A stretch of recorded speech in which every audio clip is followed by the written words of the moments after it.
She's doing okay because of Charlie's. I mean, something. She's And all the headaches. okay because he takes care of him. So Pat, tell him you're all asking for it. Yeah, I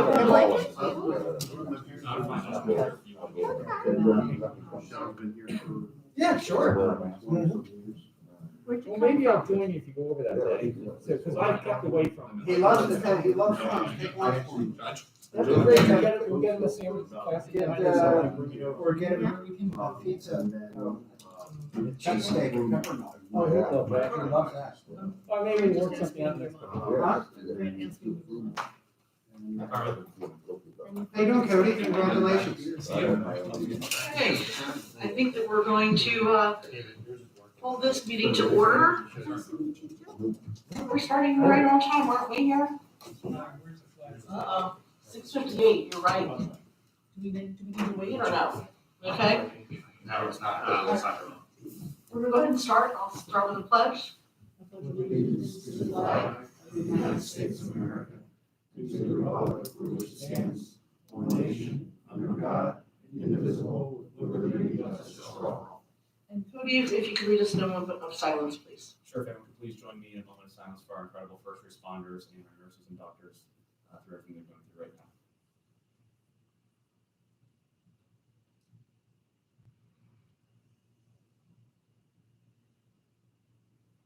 Thank you, everybody. Have a seat, and I'm just going to announce that the meeting is being streamed live on YouTube. And as it is my prerogative, I can change the order of things. I'm going to ask if Chief Bernard would step up and present to us her report. Good New Year, Chief. Happy New Year. Yes. Yes, it appears to be. Okay. I'd like to start by announcing that we will begin a new round of community engagement events, probably in February or March. And we'd like to thank the residents who were so active in the charitable events that we did leading up to the holidays. The reason we're not doing community events right now is we've been hit particularly hard by COVID. Last week we had 7 people who had to be quarantined, so we're doing the best we can. And we look forward to getting back and being able to have face-to-face meetings with everybody. With regard to statistical reports, overall, the calls in December for all the townships for the entire year 2021 and for East Goshen specifically in December followed the same pattern. We had more calls for service than we did for the same time frame in 2020, but less calls for service than we did for the same time frame in 2019. So we're starting to return to our pre-COVID normals for calls for service, and we'll continue to monitor it. With regard to knowing what's happening in your communities, again, we always invite people to go to our Crime Watch. If you want to know specifically the crimes we're investigating, individuals who've been arrested, or just the police blotters to know what's happening in your particular neighborhood, that is the best source of information. With regard to December, I'd like to highlight what happened in East Goshen. We had 19 disturbances, 1 sexual offense investigation, 2 child abuse investigations, 1 simple assault investigation, 10 thefts, 2 motor vehicle theft investigations, 1 residential burglary investigation, 10 fraud investigations, and 5 vandalism investigations. Pretty much for right before the holidays, that's normal activity. There was nothing that stood out. Are there any questions from the board? I just have a quick question regarding, there is, on the 20th, there was supposed to be a community meeting with the police, and I can't recall all the details right off the top of my head. I wanted to print off the form. It was supposed to be at Ruston, but Dawn Bader, who is the director of that office that was sponsoring that, contacted all the police chiefs about 2-3 days ago and said due to COVID, it has been rescheduled to the end of March. If the board's interested, I'll be happy to share that information with you. Would you please? Thank you so much.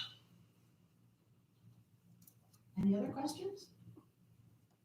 Thanks, Okay, Chief. Thanks, Chief. Thank you. take care. Okay, and while Grant is coming up, I'm just gonna do the chairman's report.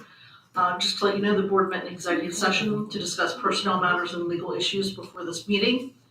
Starting this month, yard waste can be picked up every Wednesday, so please don't forget that. And as for public hearings, there are none this evening. And Grant, you're up. Thank you. Thanks for coming tonight. Hey, Grant. Hello, everyone. Just want to real quickly cover the annual report for Goshen Fire Company for 2021. And this report is also in the agenda if you want to read it, if you find it interesting. The fire crew responded to 590 calls in 2021 compared to 671 calls in 2020, which is a pretty significant reduction in fire calls year over year. The good news is that primarily due to a reduction in calls in East Goshen Township. And that was driven by a lot fewer automatic fire alarm responses in the township. We're minus 41 on automatic alarms, which any volunteer firefighter will, say, "Rah!" That's huge. Yeah. And we're still doing some data mining, but we're really seeing a reduction in Hershey's Mill. We could always count on going to Hershey's Mill, once or twice a week for an automatic alarm. But we're really seeing a drop off. So I'm going to reach out to them and see, if they've made some systematic changes. But, that was a real bright spot for us. So in most of the townships, West Goshen was down a couple of points. Westtown was down a bit, and Willistown was up slightly, but that's a small number, so it's a small increase. EMS, our calls went up again. We ran 3,868 calls in 2021 compared to 3,720 in 2020, which is an increase of 148 calls. This was driven by increased responses in West Goshen, Westtown, Willistown. And again, East Goshen was down 90 calls year over year. Primarily because of transports from Wellington and Bellingham were both down. I know Wellington has a pretty significant construction project underway. They've got an empty wing. So we think just the lack of residents, lack of patients is probably causing that change. Can I ask a question there, Grant? Sure. Do you think that there's any chance that there has been a reduction because staff is actually doing the lifting of patients who have fallen? That's part of it, but I think that's a small number. We implemented a fee for service for those types of calls, and they somehow stopped. So What is that fee? What's that fee in case I fall there? it's $500. And is that I'm charged? working on my balance at the gym. Wow. I'll tell you that. Is that charged to the facility, or is that Yes. charged? Okay, it's not charged to the resident. No. So most of these facilities have independent living, which is basically an apartment, and they have a skilled care facility. If the fall occurs in the skilled care facility where they have staff and they call us, they pay for it. The independent living is treated the same as any other resident of our township if they pay for an EMS subscription where that's certain. And then finally, the fire police responded to 398 calls in 2021, which was an increase of 54 calls. But again, we did see a reduction in East Goshen Township for calls for service for the fire police. They did see a slight increase. Their primary metric is calls longer than 2 hours, serious accidents or, trees down, power lines down. That number rose from 30 to 34. But overall, it's a strong year for our fire police. And just make a shout out for them. We have the preeminent fire police organization in the county. We have in excess of 20 people, which is just unheard of. So very proud of that team. The one bit of news I did want to share is we will be staffing a third ambulance during the daytime. as most EMS agencies do, you have a surge of calls, generally between the hours of 8 AM and 4 PM. And in many cases, we have a third call in our district, which doesn't get covered by Goshen because we only staff 2 ambulances around the clock. So we are going to be adding a third ambulance during the daytime. And can I ask, are you considering an ALS ambulance? We are not currently considering an ALS. I would say it's not a topic of discussion, but it's pretty much on our agenda to kind of see where we are with that. all the Does it time. cost a lot more to have an ALS available? There is an upcharge for the staff, you pay a paramedic more. There's some startup costs, the equipment, medicine, and all those sorts of things. The cost of your medical director goes up. But you also sort of work all that stuff out over time. The ongoing costs aren't as great in startup. Startup is initially. So I'm taking any questions. Grant, I have a question, and I was gonna ask this question of Carmen, but since you're here, I'll ask it of both of you. And your first name is always appropriate. Are all of the fire and emergency medical services aware of the state funding opportunities? It's a two-part question. And how good are you at filling out grant applications? You want to tell? I would have to say that other than maybe Goshen, East Goshen Township, Goshen Fire Company is probably on the rails of everything they can get and any time they can get it. Great.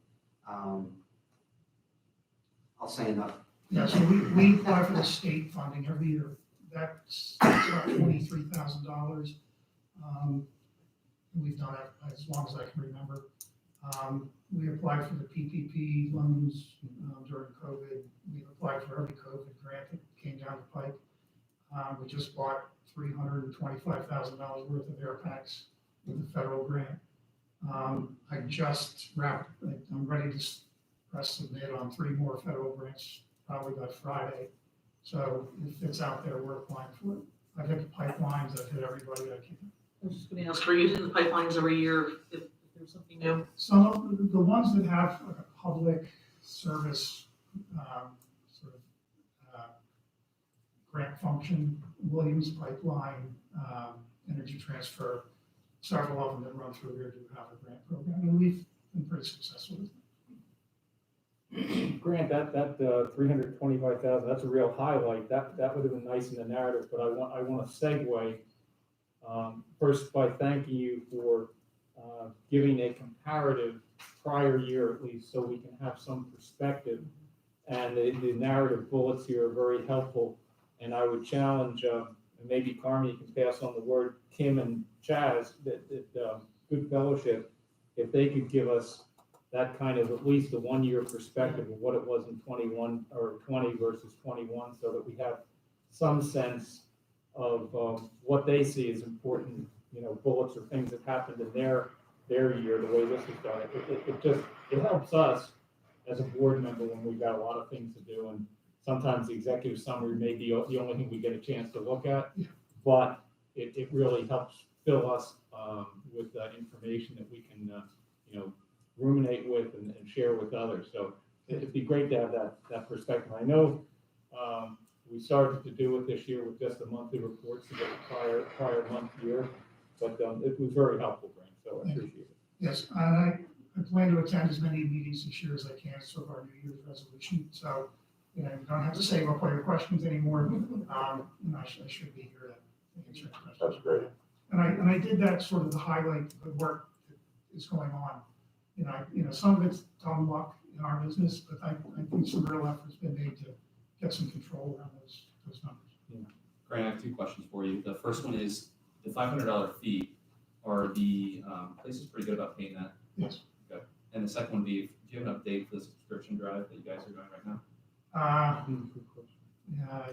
I should have asked. I know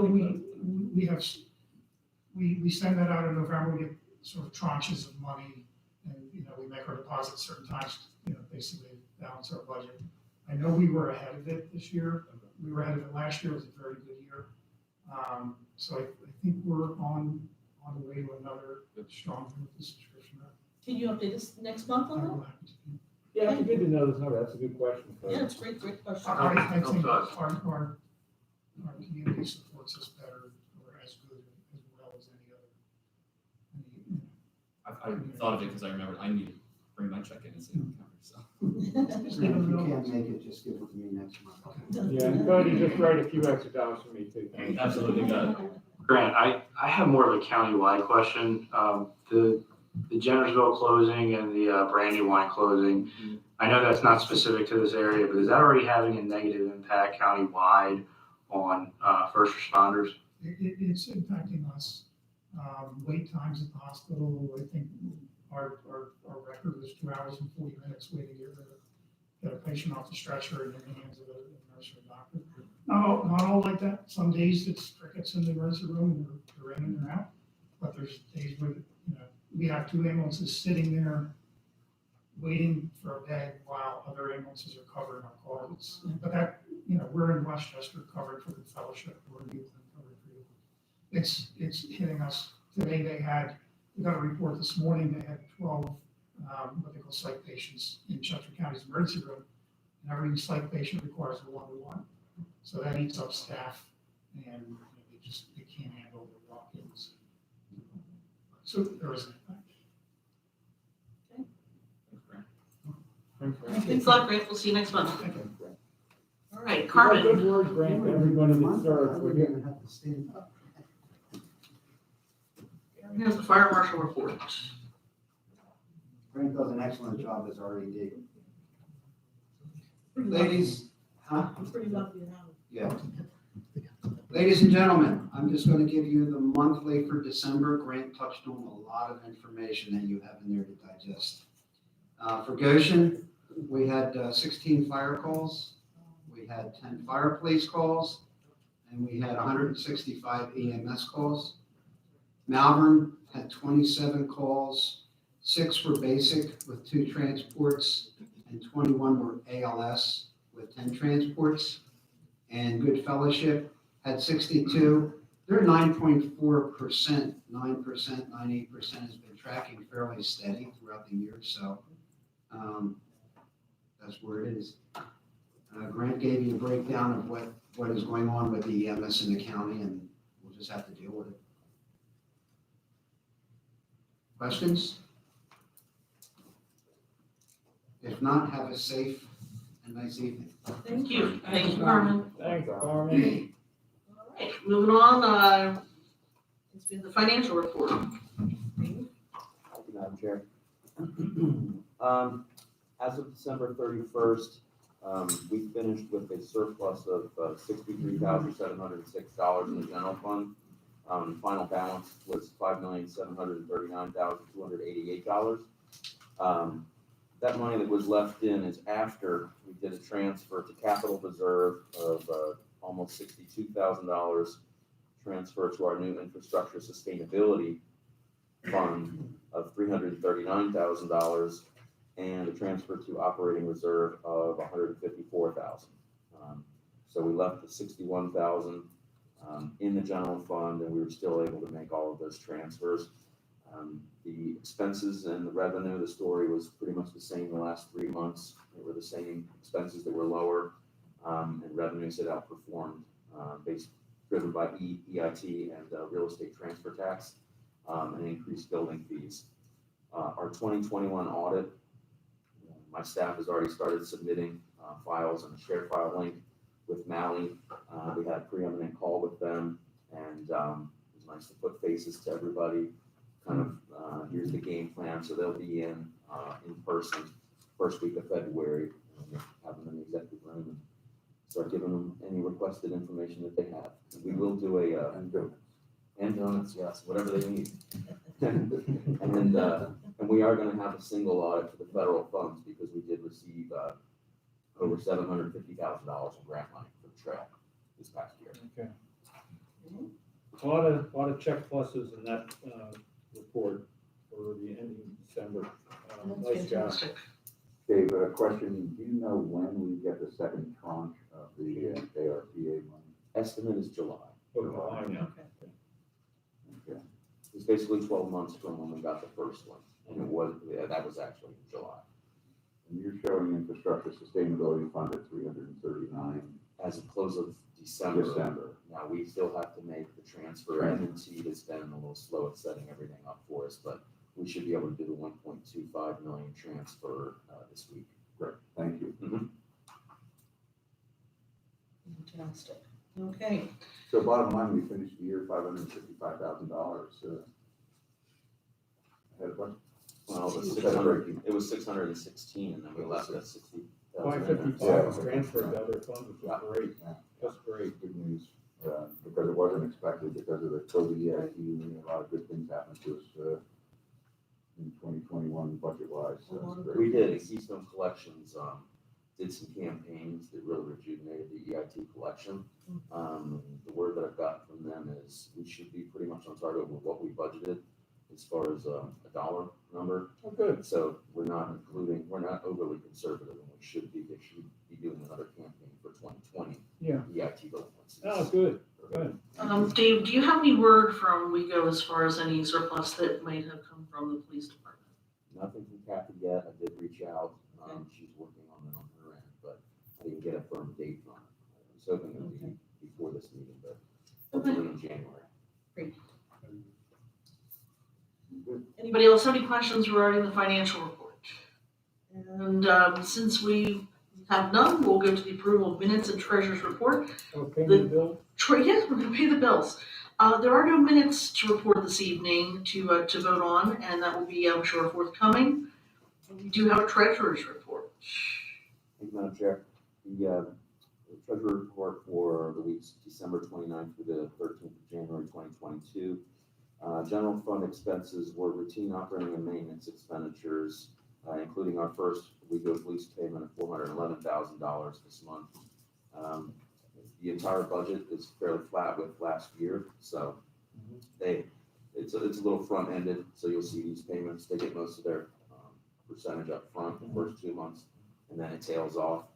The costs for email migration had a little bit of a hiccup. They didn't realize, this is the C Trust, they didn't realize during the migration, they're trying to stage it with BERT, and Microsoft updated their security procedures, which probably should have realized it would happen in January 22. And so it kind of reset us, and now we have to redo some of those emails that we already had gotten done. Got to hit a mailbox and a post, so we're gonna help pay for that. And we got a nice Goshen Fire Q4 reimbursement of almost $500,000. Some small capital reserve incurred for Paley Pike Trail, but that was 100% offset by grant dollars. Couple of questions. Sure. We've had, and don't mean to poke on this, I'm just curious about it. The one mailbox that was hit, we have had the policy, the practice of $25 if one is hit. This one for $310 must have been something We got more. Did we hit a? We got the We hit a post as postal well. truck. We ripped the whole thing out, so. Oh, okay, so I was just curious on that. Yeah, and Mark's opinion was that we should do that. Yeah. The other one I want to ask about, and you can go to it if you want, it's batch 4 of 5, page 1, but it has to do with the refuse postage. And I'm wondering if we can possibly reduce the cost of that postage by seeing if online we can have residents opt out of paper and just do it electronically, which is what I'm doing now, for instance. I'm just paying electronically, don't even need the bill, as long as I get the email, which we get, you guys send out the email. And I don't know whether that was somewhere down the line where we may be able to reduce some of these kind of costs by, using our electronic system and letting residents that are becoming so used to paying things electronically, you don't need the paper anymore. It was just thought as I saw it. It's a good idea. We haven't, go ahead, Chris. Okay, we do have that option available in our online system currently. However, with our third-party vendor, we don't feel comfortable rolling out the paperless system. To date, we have about 500 residents who did select that they would be interested in that paperless system. Okay. But we've had some other issues as far as the third party sending out texts when they shouldn't, our current software company communicating with our third party, incorrect information. Yeah. So the paperless system is an option currently, but it's the bottom of the barrel when it comes to putting out fires with Yeah, oh, of course. with our financial system communicating. with- Oh, well, at least you're thinking about it. But I as we are, appreciate that. as we do transition to Evans, continue that implementation, Yeah. that's a definite consideration. Oh, good. How their portals are gonna work. It's those And again, in the partners. big picture, it's a smaller amount, but it may be, ultimately more efficient for you guys as well once the system's in place. All right, Okay, good. if we can save That's money, all I let's got. save money. Are there other questions? Um, Otherwise, Madam Chair, I move we graciously accept the receipts and approve the expenditures as presented by the Director of Finance. I'll second that. Thank you. Thanks, Cody. And Mike, actually, I just wanted to point out on batch 305, Oh, page I'm 4. sorry. No, don't apologize. No worries. I just want to point out that, once again, Mark Miller has really, really saved us a lot of money. We're looking at vendor number 1817, Lowe's business account, blah, blah, blah, for materials. Chaz built 14 of the picnic benches for the park that were in various stages of disrepair or rotting. They would have cost $1,500 a piece to be shipped, and they were flimsy. And so that would have been $21,000. He saved us $17,250. So, and they're much, much better quality tables. Now, one of the questions I know that John and I had, and Mark will have to get back to us on this, is do they seal them with protectant? We don't know that, do we? They don't look like it, but I'm not 100% I'm sure. wondering if we maybe had them sealed, if they would even last a little bit longer. Maybe put them on a regular maintenance every few years to be sealed. Good question. It's at least worth the ask. I'll have to ask Mark about that. But I just wanted to point out that savings, it's huge, and we really should be thanking Mark for the cost savings that he can find us where he can. Madam Chair, let me pick up on that, Michelle, if I may, because if we have a lot of reports that we get each month and we share them. But Mark Miller is the Director of Public Works, submits a monthly report with some pictorials. And here's another example.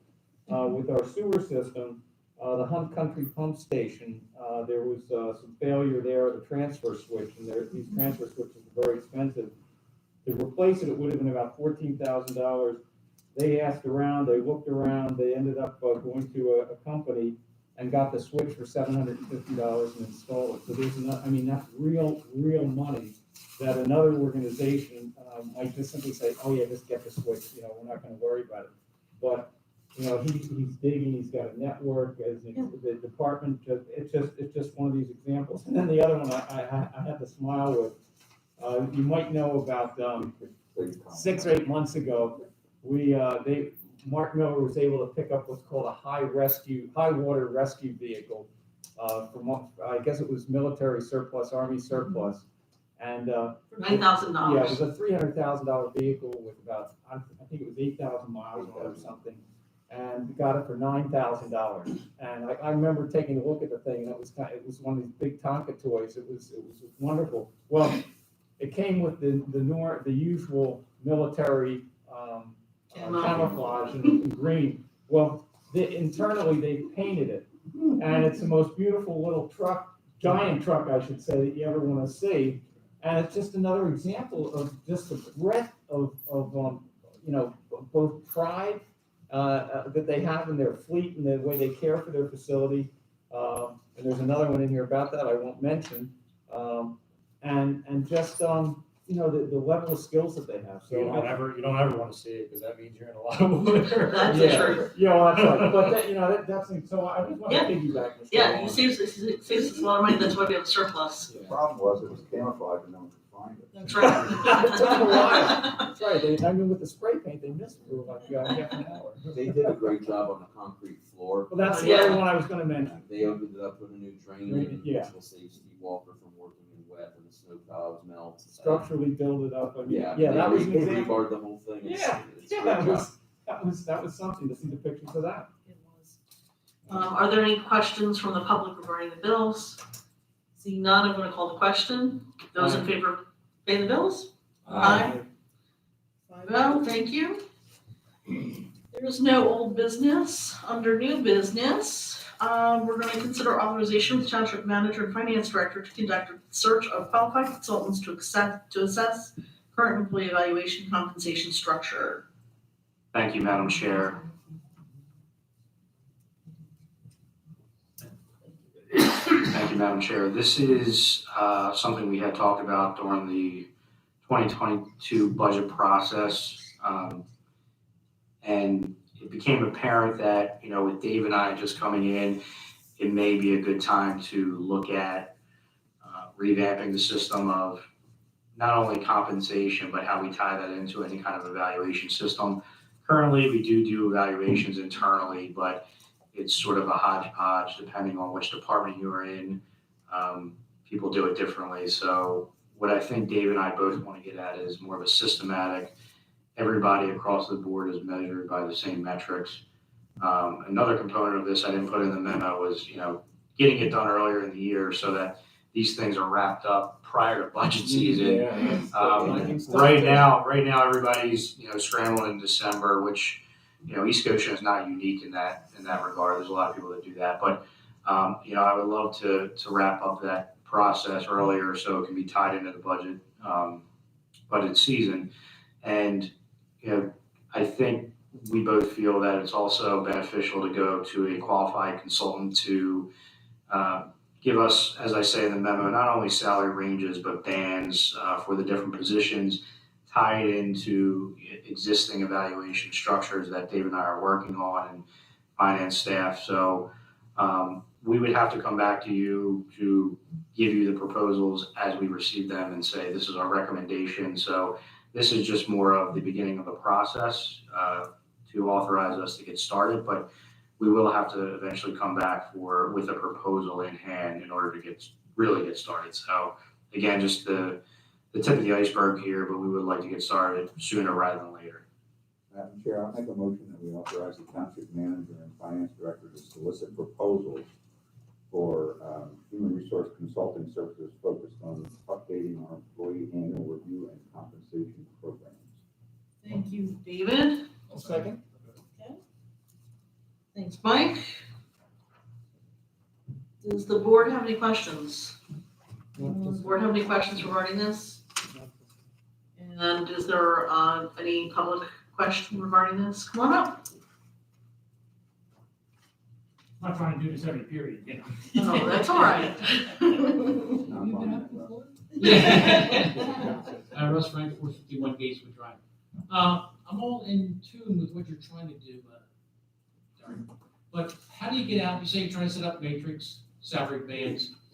In all my years in the industry, with all these changes that you're trying to do, I've seen, been through. How do you, one, get through the personal interaction with these matrix? I mean, if people are going to judge their employees today, they're going to do it again the same. It's just going to be a little different variance, but they're still going to end up with the same end game for each one of those employees that they think are better than the other ones. Yeah, I mean, I think, and we've talked about this, internally. I think there's always some subjectivity in, these evaluations. I don't think I've ever seen an evaluation form or a compensation program, which I think is perfect. So Right. I'm not going to sit up here and claim we're going to actually do that. Right. But what I will say is, I think the main goal is to, across the board, have a more uniform system than we have right now, so that we can judge everybody by the same metrics. Even though I get what you're saying. There's some personality flavor that comes into it. We'll talk with the consultant and see if they have any ideas on how to avoid that best. I'm sure they do. I've been down this road before in my previous job, and I know they do. They have suggestions on how to curtail that, so to speak. But all we can do is the best we can do, Right, and that's the bottom line, but we'll do our best. It seems that it's a better system that's currently in place. That's what we're aiming From what for. I've heard about the previous evaluation process in place. Well, that's kind of what we're aiming for, a more uniform, but also a more formal Right. is kind of what we're trying to get at. Yes, I was glad to read that. But if you're thinking about salary bands, like minimum maximums on a particular, say, grade, Mhm. is the age of the employees an older range? So they would be at the top end of the salary range because they've been in a job for 15 years, say? Yeah, it doesn't have anything to do with age, but tenure Right. does play a role. Right. I know I mean, I can only speak of the current system, Right. but currently there's, not to get too deep in the woods, but there's really, the current system is made to try to hover around a medium. Yep. And the farther you get along in the system, you slow down Right. a little bit more versus if you're on the other side of the medium and they want to speed up to get you caught up. So age, I wouldn't say necessarily age, from a legal perspective. Yeah, you you can't say. can't do that. But tenure does usually play a role in all compensation programs.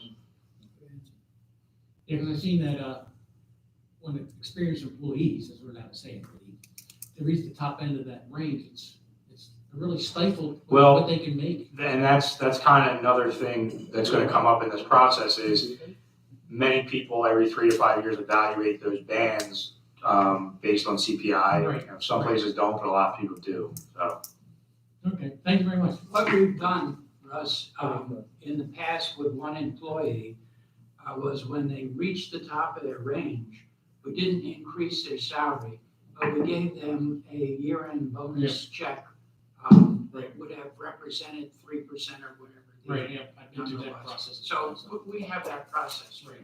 All right, thanks again. For instance, Russ, the police, common in police contracts and the like, there was the longevity clause, which is just the number of years you've been on with the organization.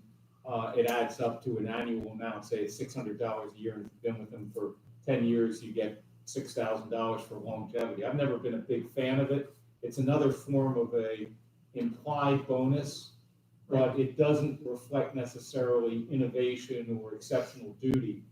Where my former placement point, we didn't use the word bonus because of the public environment that we're in. We used SPPs, which are supplemental performance payment.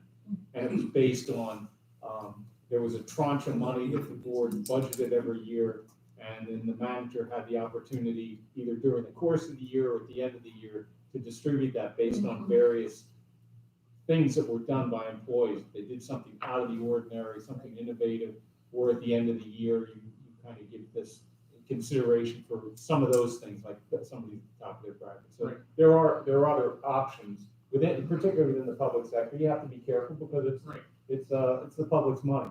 And one last quick question, is for the police, they're unionized, right?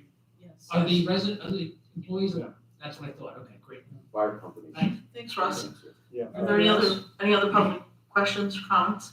And seeing none, I'm going to call the question. Those in favor of authorizing the township manager and finance director to solicit proposals for HR consulting services? Aye. Nay. Thank you, 5-0. Thank you, Derek. And moving on to the discussion and consideration of new method for delinquent utility collections. Dave, Ware, can you tell us a little about that?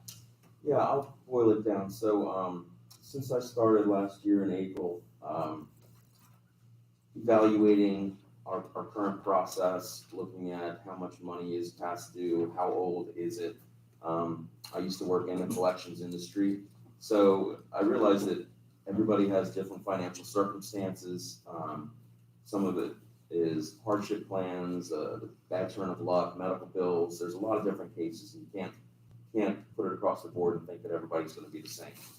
But it was striking to look at $90,000 for sewer and refuse being the balances owed. They were all over 180 days past due, and the limited amount of fees that were added on to these balances, it was really only $125. So it's a very specialized business, collecting AR. I wouldn't expect my staff member, Kelly Brophy, to be able to do that. We don't have the manpower to do it, and we have to go and we use our legal solicitor to file the lien.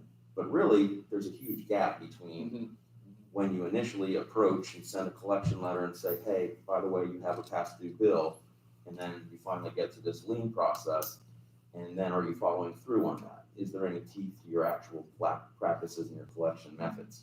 And without wanting to be egregious and overly tack on fees to somebody who may have a $500 balance or a $4,000 balance. The best way to do it, I think, is to have a standardized policy, which we do, but one which comes up front with an attorney who's practiced in this, has a staff of 75 people, and works through multiple counties and townships, and was highly recommended.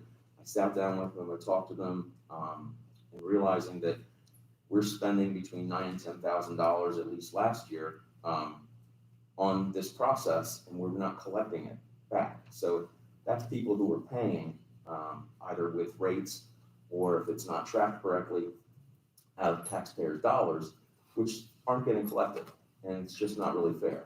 So I'm recommending that we authorize or seek to engage Portnoy to give us their ordinances and collection practices with a resolution that we could vote on to better implement this practice and basically turn it over to this third party to do all of the work. They give us a weekly collection remittance, which is improving our township's cash flow, getting the dollars in faster, and benefiting the customers so that they know right out of the gate, hey, if I have to send you this letter, which is costing everybody money, it's $25.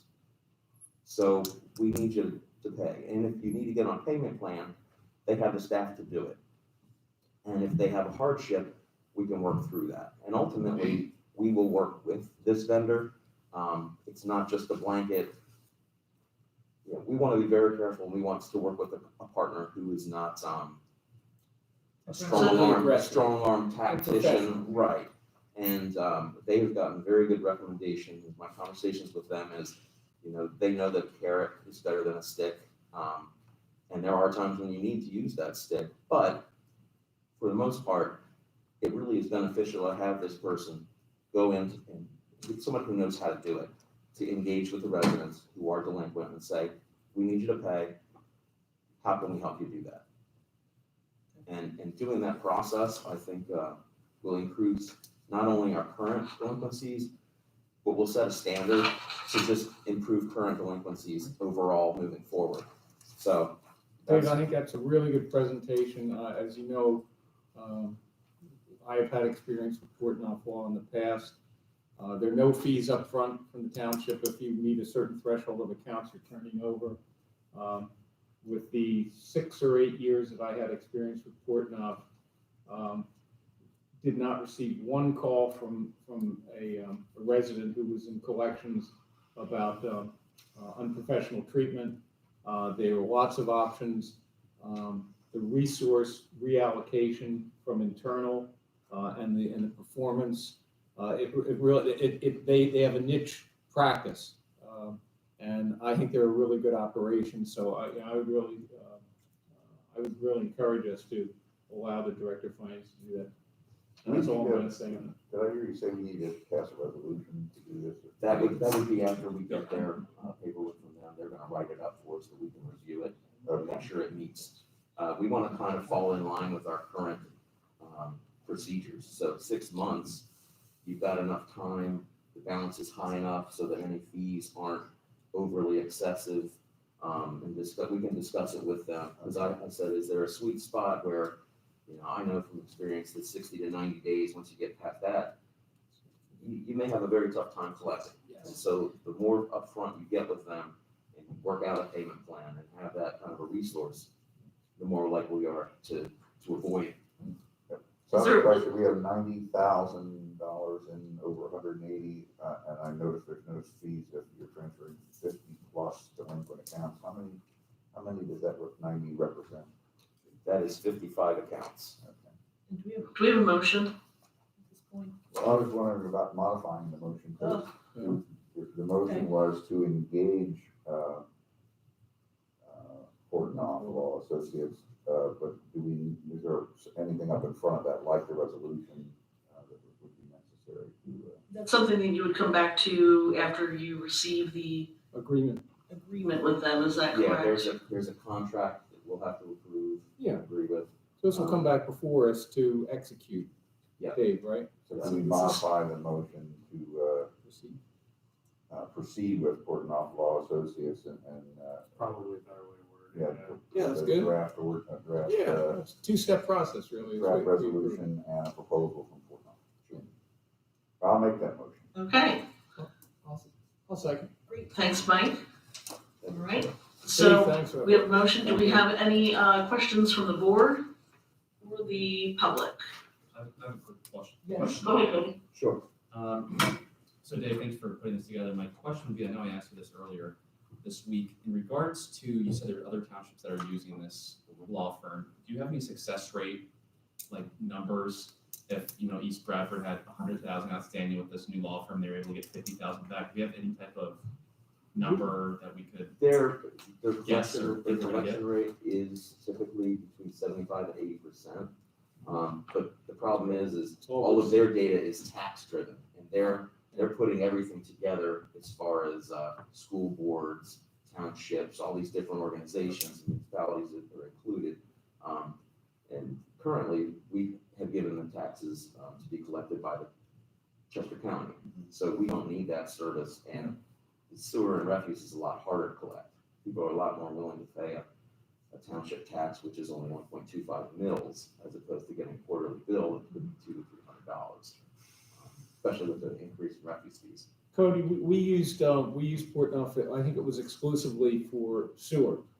And I can't recall the number of accounts does fluctuate. You gain, you lose, and maybe the net at the end of the year, or there was a trend over the 6 or 8 years, it went down. But I know that we were a bit above that. I think we had something like $120,000 or more when we started the program. And again, we didn't have the resources internally, so it just compounded, if you will.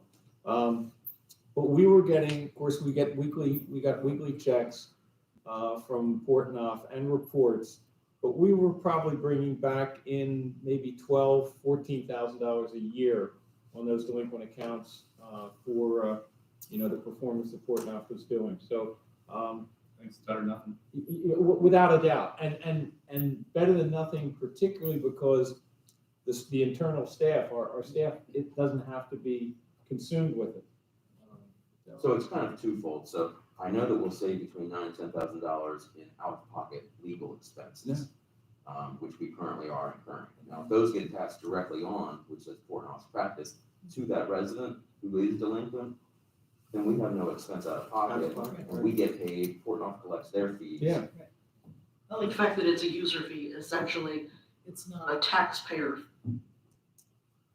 line item, it's a user fee. Yes. Thanks, Dave. Thanks, Dave. Questions? Just one quick note, I used to do collections, it is a pain in the butt, like you said, and when I read this, I thought this is an excellent idea, because it frees up you guys' time and get this third party to go out to do this collection. I'm somewhat embarrassed that there's so much money outstanding for the sewer and trash bills, to be honest with you. Yeah, it could be on the existing policy, it could be on not having staff who's specialized in it. And some of it could be residents. It's probably a combination of all of the above, and we're not trying to blame somebody. No. We really want to work with them Right. through this vendor to be able to come to a conclusion. And I think that vendor does that. I haven't had any experience of myself, but listening to someone who has, it seems like they do go out of the way to work with the problem. That's what we hear. Thanks, Russ. Any Thanks, other Russ. questions? Public? Board? Seeing none, I'm gonna call the question. Those in favor? Aye. Opposed? Thank you. 5-0, and we'll move on to the Pipeline Task Force request. Derek, do you wanna tell us about that? Sure, thank you, Madam Chair. So Pipeline Task Force asked me to come forward. We were supposed to meet last week, but we had to cancel the meeting. Essentially, this is a community-wide effort in Chester County.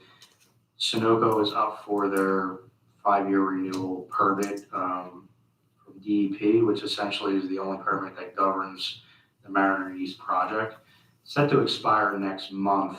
And again, a community-wide effort to write to DEP and essentially say to them, you know, we don't really want the renewal to happen unless Sunoco does these things. And I sort of took a page out of the book of what the talking points have been through the community of cleaning up Marsh Creek Lake, shoring up Exton Library and hiking trail, and then providing clean water for those wells that were damaged. So these are sort of the, again, I don't want to say generic, but overall topics that are being asked before their renewal happens. We do have a pipeline member here, task force member here, so I don't know if they have anything to add or if that suffices, but that is essentially what's happening. Comments are due by January 24th, so we just have to get them in by then, and if the board is amenable, I have a motion on the table. I'm supportive of that. Yeah, I'd just make a motion that we move to direct the township manager to draft and send comments to DEP on behalf of the township to express our belief that the aforementioned items need to be addressed before Sunoco permit is renewed, and that is the cleaning up of Marsh Creek, the shoring up of Exton Library and the hiking trails, and providing clean water for those whose wells are damaged. I'll make just my own comment on this. A lot of times I hear that, well, that's West Whiteman Township, or that's another different place. Why are we involved in this? And you have to realize that East Goshen is part of a Chester County community, and we use the library, we use the trail. Some of our residents work in West Whiteman Township, or they shop in West Whiteman Township. So this is just being part of a bigger community.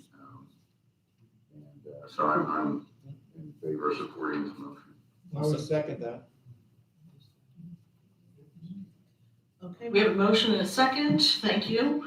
And any comments from the board? I'm gonna make a comment that I would like to actually make a friendly amendment and add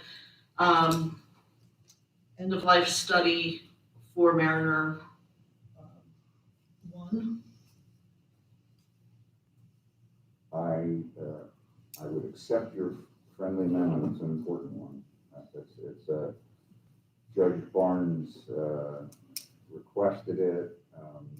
TUC is trying to backpedaling on it, and I think it's really important that Mariner 1. Now, in East Goshen Township, everyone should know that Mariner 1 the line was actually replaced in the late 70s. So our line isn't 90 years old, but it is 90 years old in a lot of different other places in Chester County and all the other counties along the 350 miles from the western Pennsylvania. So I think that's a great. Are you okay with that? And then could I also maybe suggest that we also include a comment regarding getting Sunoco Energy Transfer to assist local governments, whether they be county or municipalities, in their various emergency management plans regarding their NGL lines. And of course, that's in Judge Barnes' decision as well, so that's a good piggyback as well. Michelle. Keep in mind, this letter is going to the DEP, so that's Permit related. it's really permit related for the environmental. So is that one not The applicable? one you're talking about is more a PUC All right, issue. so I'll withdraw that, then we'll just leave the end of life study on Mariner 1. Any other comments from the board? Any comments from the public? Seeing none, I'm going to call the question. Those in favor? Aye. No opposed, thank you. Moving on to stormwater management. I'll make a motion. Okay. This is we have these each month. This is an ongoing stormwater maintenance, operation and maintenance agreement for 1448 Patterson Lane, which happens to be in the subdivision I live in. No conflict. Madam Chair, I'd move that the board authorize the chair to sign the stormwater management operation and maintenance agreement for 1448 Patterson Lane. Thank you, Mike. Second motion. Thank you. Are there any comments or questions from the board or the public? Seeing none, I'm going to call the question. Those in favor? Aye. No opposed. Gonna mention under any other matter. Actually, do any of you have anything? I know Cody had something he wanted to mention, and I have one other thing to mention. Thank you, Madam Chair. Many people don't know this, but it's an interesting process Pennsylvania has when it comes to House districts and Senate districts. They're drawn by the legislature. They're selected from two from the minority, two from the majority, and then a fifth person is chosen. Right now, the maps are drawn for East Goshen that we would now have 2 House representatives instead of 1. It would be broken up between Representative Howard, I believe Representative Diane Herron, yep. So today's the last day to comment on that. The chair reads through all the comments, and I am for East Goshen having 1 representative just because it's easier for them to represent the entire township. I think it would become a little bit difficult if we have 2 separate interests representing 2 different parts of the township. So the comments are good until midnight tonight, and it's redistricting.state.pa.us. So just want to make sure residents are aware of that. Thank you, Cody. I concur with that, Cody. I think that makes process smart sense. Instead of, you can imagine having 2 legislators in here saying, yeah, well, you know, I think that's smart. I'm glad you brought that up. It gets even more dicey because this particular location, the township building, is a location for East Goshen 1 voters and East Goshen 3. And East Goshen 1 would be in the 167th, where 3 would be in the 156th. So it actually splits this particular location in half, which is even more confusing for the voter. So I personally am going to send an email tonight asking for reconsideration for that reapportionment to leave East Goshen whole. Would you do me a favor and just piggyback? Copy you on that? Then I'll send my own. So I support that. I think we should be real clear. What they've done is to cut East Goshen in half along Paoli Pike, so that north of Paoli Pike, you're part of the 167th, and south of Paoli Pike, you will continue to be part of the 156th. So they've actually drawn the redistricting line right through the middle of our township. Right down the middle. The only other matter is we have before us a couple of alternate plans for Paoli Pike Trail, and we are going to request that the township manager gets Benoni out to make an official public presentation sometime in February at their earliest opportunity, please. So we can start a discussion on that matter. Are there any public comments regarding anything else? There are no liaison reports as far as I'm aware. I'll make a motion to adjourn. I'm just gonna accept the correspondence from Joe Bonanno. And now I will entertain a motion to adjourn. Okay. I'll take that motion to adjourn. All right, thank you, Mike. I'll happily second that. All right. All in favor? Oh, Aye. any comments from the public about that? No? Aye, all right, 5-0. Thank you. Thank you, Michelle. Thanks, everybody. Yeah. We have Dennis with the pictures. So we have to get all the stuff off there. We need to make it stand. Oh, double. Yeah, so Dan's gonna take a picture of the whole board. So you don't need to put some out there. There's a kind of- Oh, well, just see what it is. Some of them only need to bring them.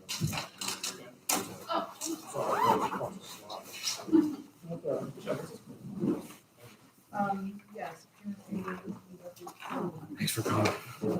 Melissa. That was it.